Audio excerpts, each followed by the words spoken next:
আমি এখন জুনের ভিতরে আছি, দেখেন কত সুন্দর।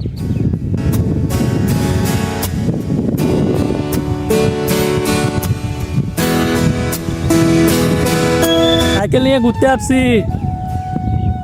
অবশেষে আমি এখন জুন থেকে বেড়ে গেছি, দেখেন একদম রাস্তার মাথা। দেখেন একদম এটা হচ্ছে সাগর পার, কত সুন্দর ঢেউ দেখেন।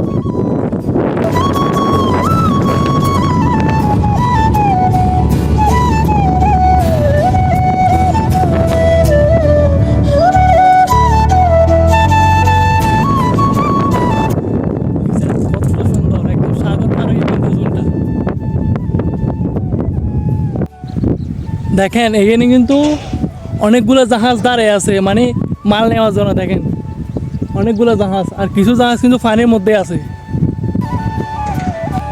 আমরা কিন্তু এখন একদম জুনের শেষ মাথা চলে আসছি। দেখেন এগুলো জুনের একদম শেষ মাথা, এখান থেকে আর কোনো সব পিছনে সব ট্রাকে চলে আসছি। দেখেন এদিকে শুধু সাগর আর বাগান।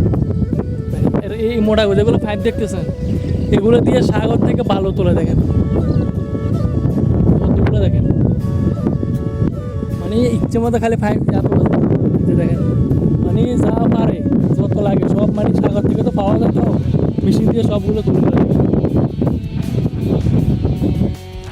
দেখেন মানে যত ভিতর দিকে ঢুকবো তত মানে খালি ভয়ঙ্কর। দেখেন কতটা রিস্ক, এখন শুধু কোনো মানুষ তো নাই, পশু পাখি পর্যন্ত নাই।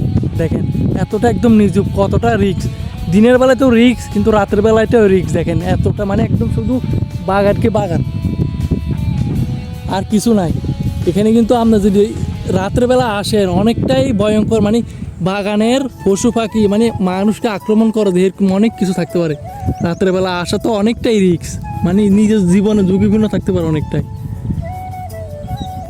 অবশেষে আল্লাহর রহমতে এই 50 কিলোমিটার শেষ করলাম, পুরো ক্লান্ত হয়ে গেছি। পুরা এই সাইকেল 50 কিলোমিটার মানে কম কথা, পুরো পায়ে ব্যথা, অনেক ক্লান্ত, মানে তৃষ্ণা পাইছে বলার মতো না। কিন্তু তারপরেও জীবনে ঝুঁকি নিয়ে এই এত বড় বাগান,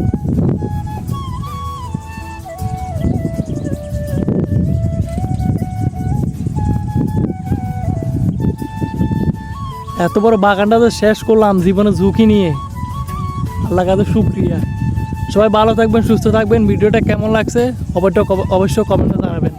আল্লাহ হাফেজ।